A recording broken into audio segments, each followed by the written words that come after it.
of official negligence led to the Valentine's Day school shooting in Parkland, Florida. School officials failed, so did the FBI, but Broward County Sheriff Scott Isreal has a distinguished record of exceptional ineptitude and arrogance. Under Isreal's leadership, Broward deputies ignored repeated warnings about Nicholas Cruz's violent behavior. The department received at least 23 calls about Cruz or his family. In one call last November, a tipster specifically warned that Nicholas Cruz was, quote, a school shooter in the making, which of course turned out to be sadly true. Sheriff Isreal did nothing. Under Isreal's leadership, the department entered an agreement to drastically reduce student arrests.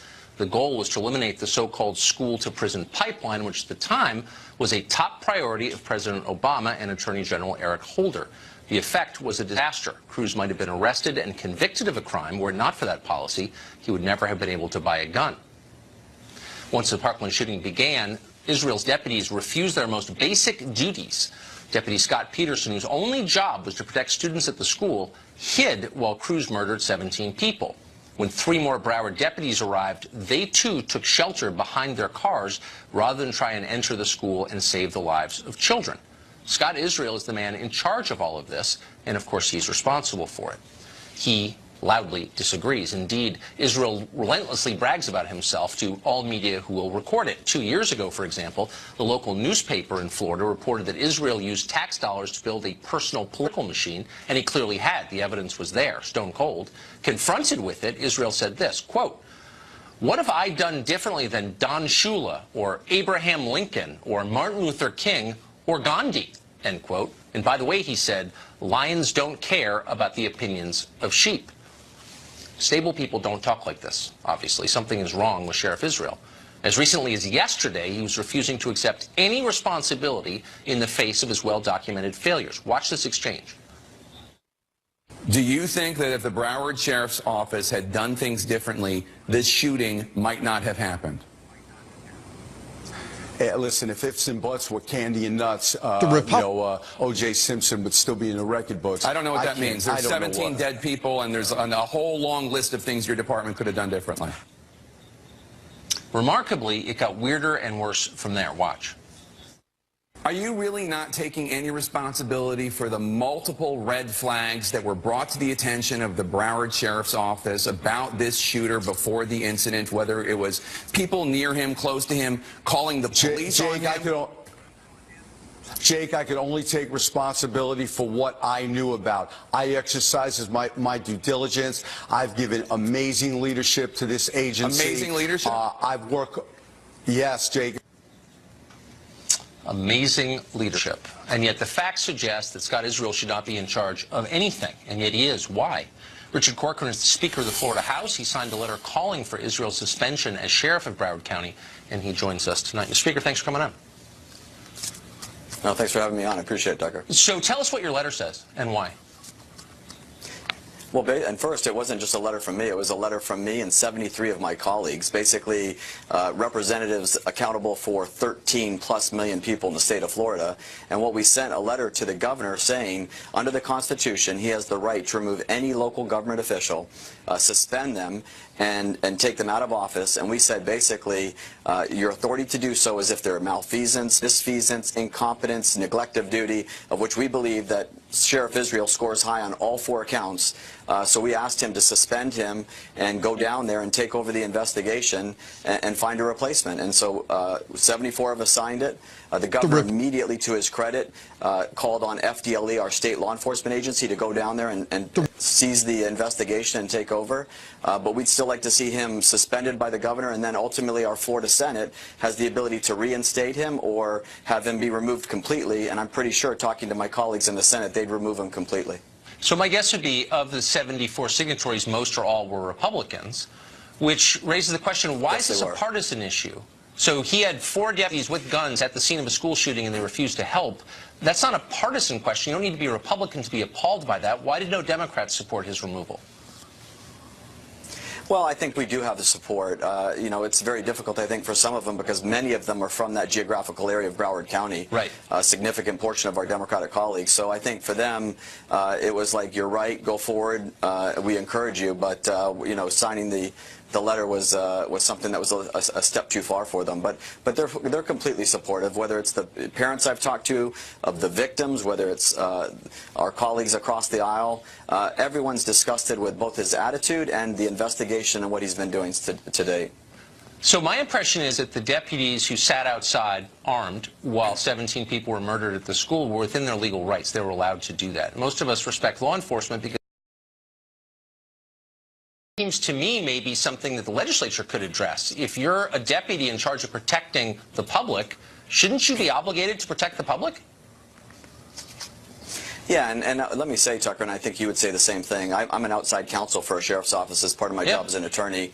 I can tell you the sheriff's a friend of mine. I know tons of law enforcement officers. Not one single law enforcement officer that I know in that situation wouldn't have gone scrambling into that hallway, up the stairways, whatever it took to try to save those children. What we have here is a poorly run agency. And whether it was the officer on site or the three that came in the car or the officers that went out to his house, as you said, 23 times and never did anything even though he was a threat, whether it was the deal that he entered into with the superintendent of schools that basically said we're going to have a no arrest policy so he can bring guns and knives and bullets to school, all of these things. And the funny thing is this is by his own words. What Sheriff Isreal said is in each one of those situations, the officers outside, the school resource officer inside, the people inside who denied first responders the ability to go help these kids, the agreement and those bullets coming to school. He's got every single person under investigation, but he just want to hold himself accountable for all these people that he has to investigate for their wrongdoing, but he's done none. And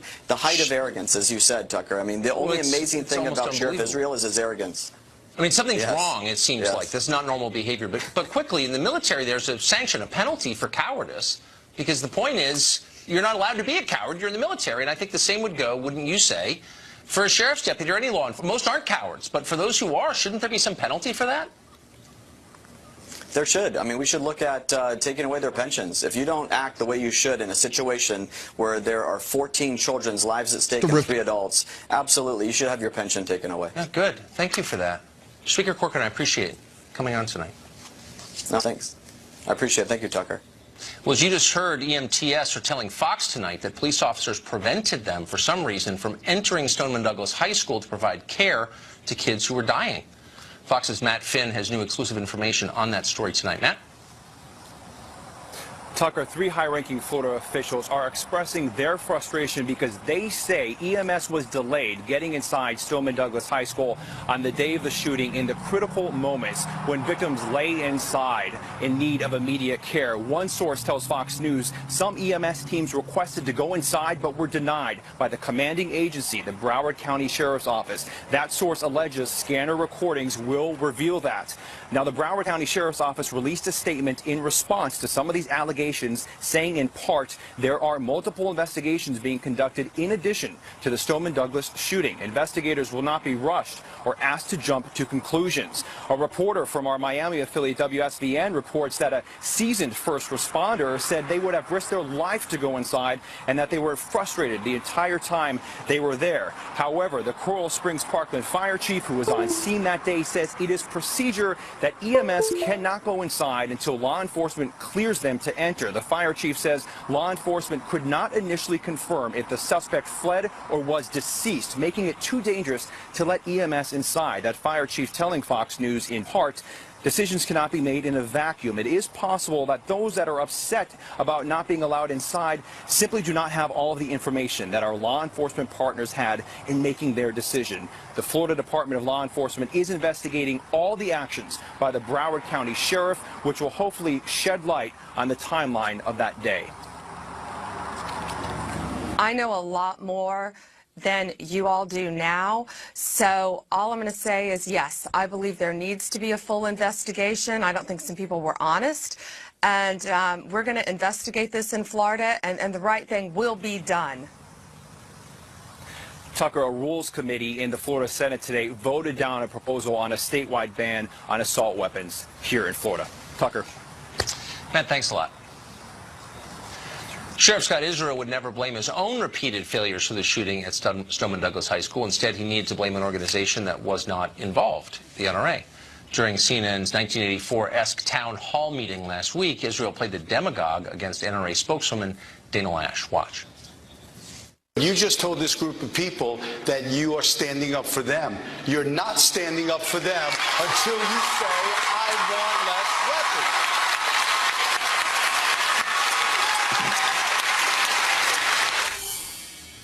Dana Loesch joins us tonight. Dana, when I was watching that, my first thought was he doesn't sound much like a sheriff. He sounds like someone running for office, a Tammany politician, a red-faced, blowhard, demagogue.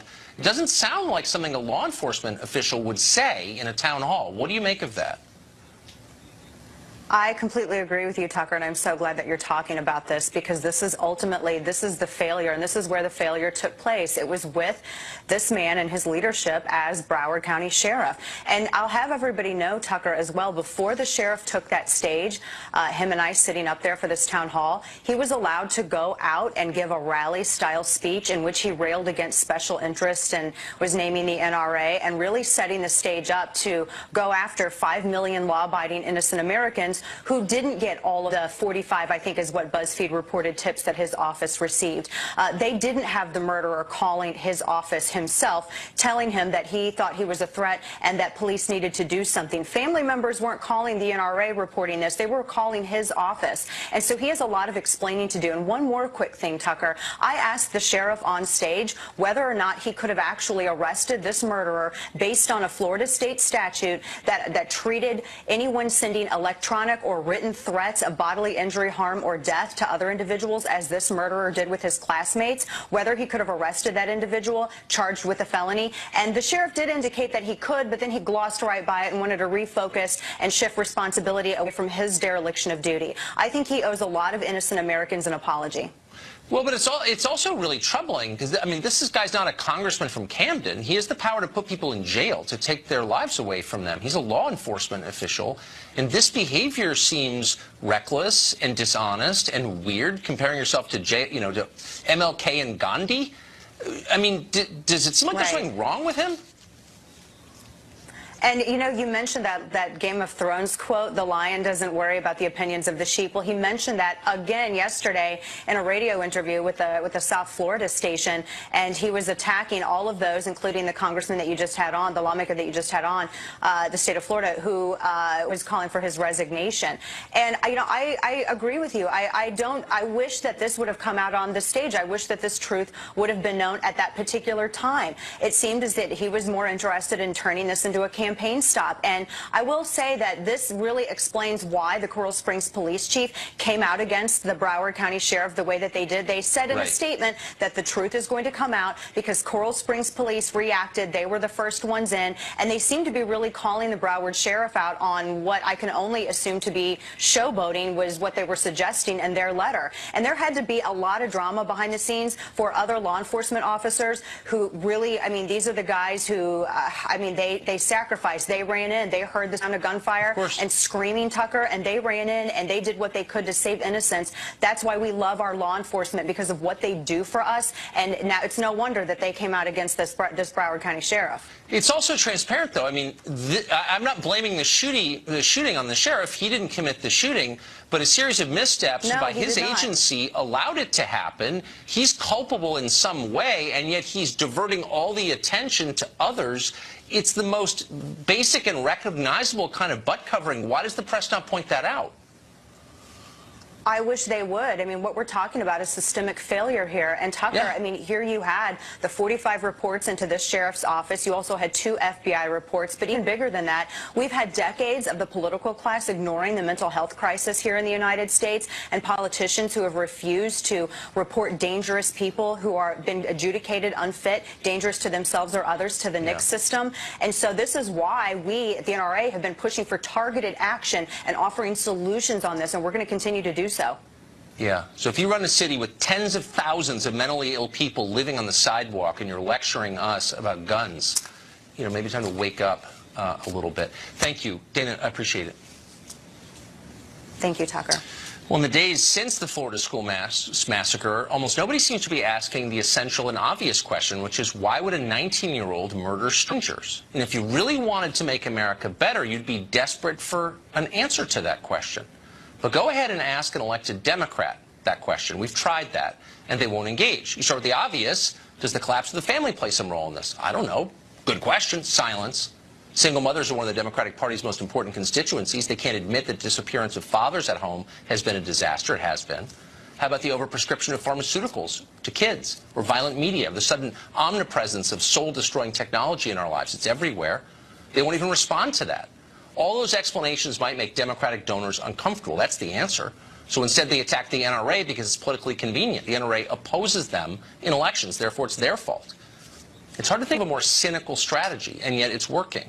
Using their propaganda arm in the American media, the Democratic Party has succeeded in bullying Republican leaders into making pointless concessions on gun control, including the president, by the way. Banning bump stocks is going to solve the problem? Does anyone really think that? Not one person really thinks that. But that's been the compromise. Have you seen Democrats compromise in any way at all? Have you seen a single Democrat concede that the rise in school massacres may be related to something other than guns in the NRA? Nope. Because the point is not to make schools safer. The point is to win power. That ought to be clear. By the way, as to why this is happening in the first place, Jordan Peterson joins us later in the show with his views on it. Fascinating. Mayor of Oakland, California, collaborating with illegal immigrants to undermine America's own laws. Not making that up. That story next. DACA recipients are dreamers, the best America has to offer. They're all future scientists and humanitarians. If anything, you ought to be deported in their place. We'll meet 21-year-old DACA recipient Abigail Hernandez. She was recently arrested for making terroristic threats, allegedly, against high school students. She posted, apparently on Facebook 2 weeks ago, that she would go to East High School in Rochester, New York, and, quote, shoot all y'all, expletives. Sadly, we imagine this arrest could hurt her otherwise excellent chances of winning a Nobel Prize, but we'll keep you posted. Meanwhile, out in California, in Oakland, the mayor is an open insurrection against the federal government, not exaggerating. On Saturday, Democratic Mayor Libby Schaaf issued a press release warning locals that, based on several of her sources, she believed ICE, the Federal Immigration Administration, was about to launch immigration raids in the city of Oakland. The press release advised illegal residents to, quote, prepare, not panic, and advised them that business owners and schools were not allowed to assist ICE. Cesar Vargas is an illegal immigrant. He works as a lawyer in New York City, and he joins us tonight. Mr. Vargas, thanks for coming on. Tucker, thank you so much for having me. So how can a state actively work against federal law? Isn't that kind of how we had a civil war? Well, what's the problem? Do we have a problem that a local city is protecting its residents? A local city is pushing against the overbearing power of the federal government? You know, the mayor is not saying, let's protect the rapists, let's protect the child molesters. The mayor is simply saying, we're going to protect our residents, regardless of their immigration status. We're going to protect our hardworking residents. But hold on. Let me just be clear. I'm not attacking any of the so-called DACA recipients, people here illegally. Personally, I don't know them. Maybe some are bad people. Maybe they're all great people. But the point is they're here illegally in violation of federal law. California is a state. You can't, the state of California is not allowed to actively subvert federal law. Then it's not really acting in concert with the other 49 states. That's an active insurrection. How, am I missing something? Well, the Constitution does provide basic rights, but the Constitution allows the states to create more rights for their residents. Right here, we're seeing the city of Oakland I know you say you're a lawyer, but residents, and not necessarily saying we're going to detain you, we're going to deport you. If you're working hard, you can stay here. The Supreme Court for more than 200 years to say that states cannot act against federal law. That is one of the oldest precepts in American law. And if you say you're a lawyer, I'm sure you know that. So the point I'm making is this. These people are here illegally. Congress can change that. They can legalize them if they want. But right now, their presence is in violation of federal law. The mayor of an American city is saying you may not participate with federal law enforcement. You have to oppose federal law. That is not workable. You can't have that. That is an act of insurrection against the federal government. Do you see this? Do you care? Well, do you know what I mean? Just because it's federal law doesn't mean it's right, doesn't mean it's constitutional. The Supreme Court has ruled, and federal courts have ruled, that one, the president does not have the authority to use racial discrimination to target immigrants. One, it's unconstitutional for the president to target sanctuary cities by defunding their government. You're actually missing. The federal neither one of them. Against I'm sorry, I can't let you. Search from ICE targeting immigrants. Look, I don't want to check your bar license or something, but protects immigrants as well. Okay. The federal government has a right to enforce federal law. Federal immigration law has not been overturned by the Supreme Court. Please don't make up facts on the show. Those laws are still enforced. And the federal government, by definition, has a right to enforce them. The states do not have a right to subvert them. There's no argument about that. So what you're seeing is something that cannot stand. I mean, the federal government in previous decades has sent federal troops into states when they do stuff like this. So do you understand the fire that they're playing with, or is it just, it's cool because you think illegals should be able to stay here? No, that seems to be your core position. I just think that throughout the judiciary history, we have shown that the states and the cities are the laboratory of democracy. The states have such power to do much more than the federal government has done. And what we're seeing here is the city saying, we're going to push it back against our overbearing government. We have done that. The king You're getting used your to bumper intervene stickers in the confused. colonial That's war. like And whatever. that's why you had, colonial. Okay, and look at this. I'm sorry. I'm not allowing you to teach American history on my show because you failed the course. The rights of colonists, and that's why we had a colonial war. We had a revolutionary because we pushed against a tyrant. We pushed against unlawful law. I mean, no offense, but I wish you wouldn't say we. Hold on, since you're not a citizen, actually, so you don't get to say we. I'm sorry, you just don't. Well, I'm an American. Citizenship does not make me an American, and I think values make you what it means to be an American. I don't know who told you that that's... No, actually, you become an American when you become an American citizen. That's the definition of it. I'm not attacking you as a person. I'm sure you're a great person. I'm sure you're smart. We're just different in that I'm an American and you're not. And that's just a legal question. We're both Americans, though. Right. No, that's not true. Let me ask you this, though. So Oakland's got all these other problems. And I'm not staying up late at night worried about whether illegal aliens get arrested in Oakland. Okay, I'm not, to be honest. What I'm really worried about, though, is the people who run Oakland care more about people there illegally than they care about the thousands of homeless that live on their streets. The hundreds of homeless children. The UN went to Oakland and said, this is cruelty what you're doing to your homeless. And yet they're spending time and money on behalf of people who aren't even allowed to be here. Do you see a kind of weird priority in that? Well, I don't see a weirdness that the city of Oakland is protecting all its residents, regardless of their immigration status. What we're seeing now, if you want to talk about homeless people, well, I'm talking about the Trump tax reform that's benefiting the wealthy and the 1% and give them more tax break. That tax break should go into helping those homeless people. I'm sorry. I mean, that's so silly. I'm beginning to think I don't think you should become a citizen. I mean, no offense or anything. It's not. I would be happy to have dinner with you, but that's just that's not a nice Mexican restaurant. Not a very smart point. Caesar, thank you for joining us. I appreciate it. Thank you so much, Tucker, for having me. The Democrats' answer to the Nunes memo is out. What is in it? It's confusing, but we're going to explain it for you next. Well, the Democrats have now released their own memo on the FBI, Russia, and the Trump campaign. The memo's release comes 2 weeks after it was initially blocked by the administration, which said it contained some classified information. What does the memo actually say, in case you haven't read it? Someone who has is Fox News Chief National Correspondent Ed Henry, who joins us tonight. Hey, Ed. Tucker, great to see you. Adam Schiff made some bold predictions about how his memo was going to blow the Republican memo out of the water. Hasn't exactly panned out. Remember, Republican Devin Nunes revealed in his memo released February 2nd, the Obama FBI and Justice Department relied on the unverified dossier without revealing its connections to the Democratic Party to conduct surveillance of a Trump advisor. Well, on February 2nd, Schiff put out a statement bitterly complaining the, quote, full truth was not being told because the Dem memo was blocked. Well, Schiff suggested the first FISA application to surveil Carter Page was not largely based on that dossier crafted by former British spy Christopher Steele. He said in a February 2nd statement, Schiff, quote, the majority suggests that the FBI failed to alert the court as to Mr. Steele's potential political motivations or the political motivations of those who hired him. But he said that is not accurate, except this new Democratic memo admits, contrary to that statement, the FBI and Justice Department did not reveal to the FISA court that the Steele info was paid for by the DNC and the Hillary Clinton campaign.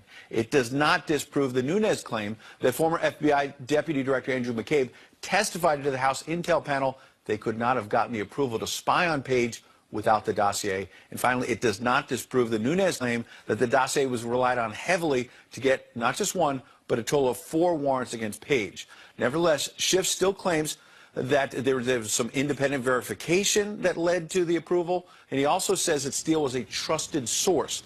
Well, Republican Jason Chaffetz today fired back that Steele wouldn't even qualify to be in an Austin Powers movie, let alone be the basis for such a serious thing as surveillance of an American citizen. Tucker? Ed Henry, thanks a million, Ed. Good to see you. Molly Hemingway is senior editor at The Federalist and has looked deeply into this. She joins us tonight. Molly, there are so many memos, it's getting confusing. But I guess a central question, and Ed had a quick take on it, was, after the Nunes memo, Was the Steele dossier, the BuzzFeed document that is mostly unproved even now, was that the basis for these FISA court requests for surveillance? You know, it's funny because a year ago, if you said that you were worried that this BuzzFeed dossier, this Russia, salacious document, might have been used to secure a wiretap against an American citizen, you might have sounded crazy. Yes, that's true. Now we have multiple, and just this latest one is this Democratic memo that confirms, in fact, this dossier was used to secure a wiretap against a Trump campaign affiliate. It's a pretty big story. Wait, so the Schiff memo, the one that was going to blow up the Nunes memo and make us realize that Trump was a Russian agent, confirms that the Steele dossier was used to get the wiretap? Yeah, so the way that the Democrats say it is they admit that it was used, they say it was a narrow use, but then the actual bulk of their own memo shows that it was a huge portion, that the claim that Carter Page went to Moscow to meet with meet secretly with Russians, that was a key part of the application to secure this wiretap. Does the new memo knock down any of the claims from the Nunes memo, do you think? Well, I mean, the one thing that I think actually is to their benefit in their memo is that they say that the FISA application that it included a portion about Carter Page's history, and when the Republicans put out their memo, they didn't put that in there, and so that's a solid thing to say. But overall, there are many things that they actually confirm what that original House Republican memo said, and it's worth remembering that it wasn't just the House Republican Intel Committee memo. It's also now Senate investigators came to the same conclusion, agreeing with that Nunes memo, yes, that there was FISA abuse. One of the interesting things about this new memo that came out is that for a year we've been told that this dossier was so important, it was so key. You know, it was strategically leaked by key Obama intel people to legitimize it and say it was being taken seriously. And after a year of having it be so much a part of our news cycle, I mean, Adam Schiff and other people were reading it into the record, you know, when they would have testimony and hearings. Now they're saying, oh, it wasn't a big deal. It wasn't a big deal at all. This is a dramatic turnaround, which suggests that they do not believe that the dossier is worth standing beside or standing behind. And in fact, we have been hearing from so many people that it is unverified and that the bulk of it is, you know, other than what was publicly reported, has not been confirmed. Am I misremembering this, or is John McCain the one who first brought that dossier to the FBI? It is a misremembering because the dossier was already in the FBI's hands. What we learned from one of the people who created the dossier, he gave Senate testimony to the Senate Judiciary Committee, there were sort of two dossier operations. One was during the campaign, and when that didn't accomplish the goal of keeping Donald Trump from being elected, they ran a separate dossier operation to try and get it into the hands of James Comey and other high-level FBI officials. And that was where Senator John McCain became key, sending his associate to get the memo and get it back into the hands of the FBI, where it could be further weaponized as more as a media operation then.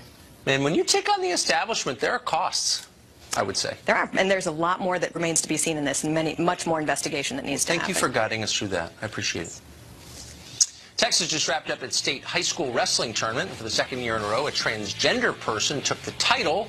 Our high school sports just another venue for left-wing science experiments. And whatever happened to girls' sports? Are they over? Second year in a row, the women's class 6A 110-pound division was won by Mac Beggs. Mac, that's right, although biologically female, Mac is transitioning to male, and as part of that transition takes testosterone and steroids. But Mac still competes as a girl because Texas rules require school athletes to compete as the gender on their birth certificate. If that's not confusing enough, well, it is, and that's why we asked Mark Stein to come and join us to explain it. So, Mark, this seems like, I think it's worth being paranoid about every new development because they always are slippery slope, actually, despite claims to the contrary. Right. But why is girls' sports not over? Boys have a massive physical, biological advantage in a lot of sports, and if you allow boys to compete as girls, then what happens to girls? Well, there is no girls' sports then. But you're right. Just to go back to what you said, Tucker, this may seem trivial and the slippery slope. It isn't actually. I would say this is actually one of the biggest stories of our time, perhaps the biggest, bigger than the budget deficit or whatever. You used the word gender in the introduction. In my day, we used to talk about sexes, and when I was a schoolboy, it would say name, date of birth, place of birth, sex, and every errant schoolboy would put sex, yes please, and it was a standard schoolboy joke, and we all tittered. And all the girls put sex, female, and that was how it was divided. And somewhere along the way, the word sex, the two sexes, were abolished and replaced by the word gender. And in the course of that, we lost not just a great schoolboy joke, But in a sense, we lost that clear distinction, and so we have replaced the two biological sexes with a multiplicity of genders. And the abolition of the sexes is, in fact, not a small thing.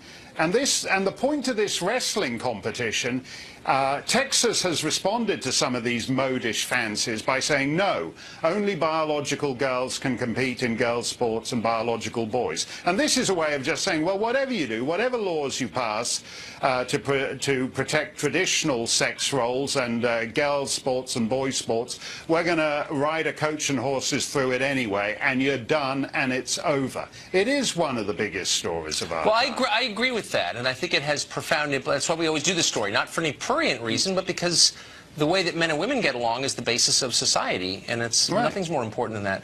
But I'm fascinated by the idea that a small group of people can determine what the rest of us are allowed to say out loud about even biology. We're now required to lie about biology, and we're punished if we don't. And how did that happen? No one really believes this. Only about 8 people do, and they're in control. How? Well, I think that's the other fascinating thing. You know, if you're a climate skeptic, then the left demonize you and say you're anti-science. But we are actually abolishing biology in a lot of this. I mean, what I find interesting about this is, as you say, there's only 8 people who actually believe all this. However many people believe it, they're the people who matter in the United States and in Canada and Europe and every other advanced society. So, for example, if I were to misgender this girl who's transitioning into a boy, there would be a Twitter storm about how I'd misgendered him or her, and that was disgraceful. And celebrities get hounded into apologizing profusely for this. The fact is, this girl transitioning into a boy is on drugs that increase her strength and has just ruined the girls' state championship for all the undrugged, unsteroided girl wrestlers. And what I particularly resent about this story, Tucker, is the loss of seemliness in our society. If somebody wants to transition into a boy or transition into a girl, great.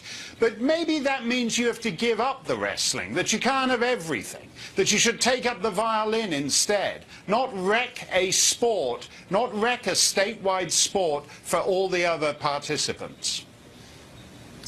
It's deep and true. Mark Stein, thank you, as always, for that. That was great. Thanks a lot, Tucker. Violent crime is down, believe it or not, but rampage shooters are getting more common and is really hurting the country, in case you haven't noticed. The question is, why is it happening? Professor Jordan Peterson has an idea, and he joins us with that next.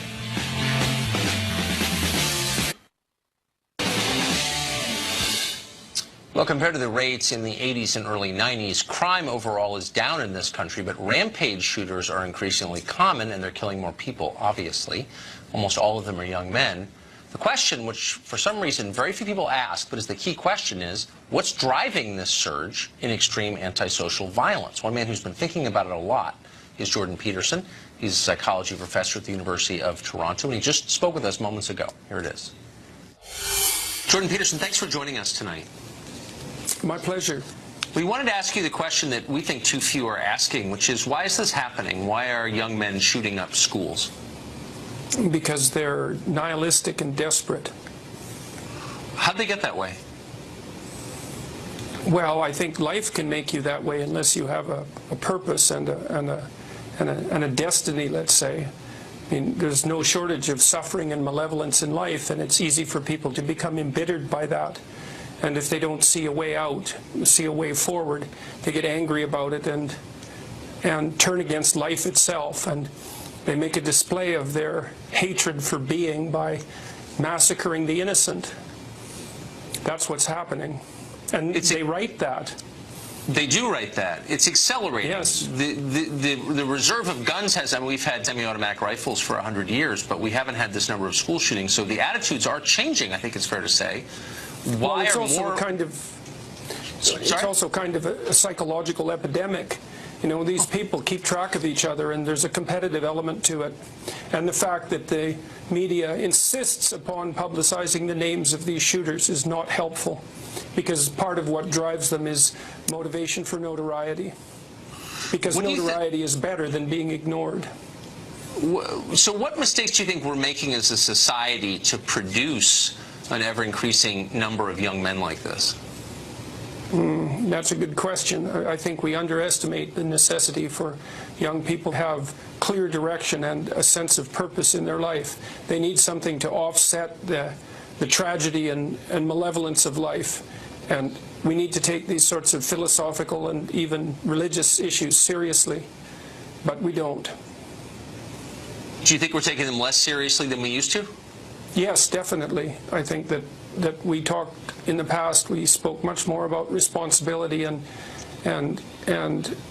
responsibility in particular, but also purpose and maturity, and we valued those things highly. We didn't confuse them with tyranny and toxic masculinity, for example. Speaking of toxic masculinity, yeah. Why is it all boys? Well, boys are more aggressive than girls, and there's a biological component to that that's quite strong.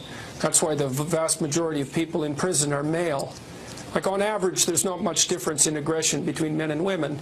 If you picked a random woman and a random man out of the population and you had to bet on who was the most aggressive, if you bet it was the woman, you'd be right 40% of the time.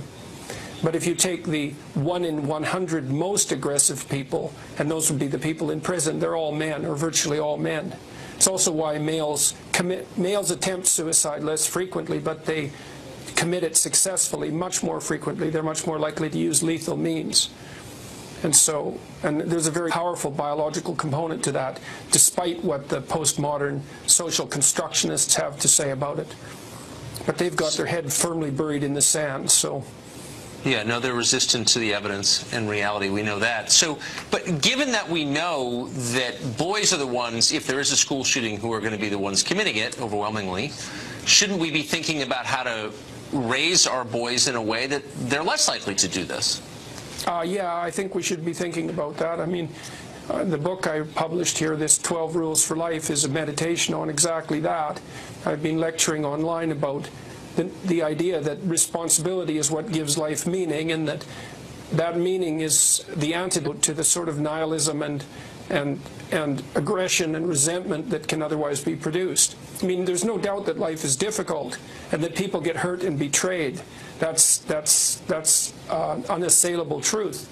You need something to offset that, and most people find that in their destiny, in their adoption of responsibility, and their willingness to make their own lives better and the lives of their families better, and to contribute to the community and to bear the burden of being nobly. And that works, but we don't think that way anymore. You mentioned the toxic masculinity. I'm not exactly sure what that means, but I've heard the phrase a lot. What does it mean in our conversation when someone attributes the shooting to toxic masculinity? Well, it's an attempt to smear the idea of masculinity by confusing masculine competence with tyranny. And it's part of the underlying idea that our culture is a corrupt, tyrannical patriarchy that was run by men for the advantage of men, which is a very pathological way of looking at the world, but a very common one. And if that description is accepted, then it means that masculine energy, so to speak, whether it's manifested by women or by men, that masculine energy does nothing but prop up the tyranny of the patriarchy, and so should not be fostered. And the only people who think that way are women whose relationships with men have been extraordinarily damaged, or men who have no idea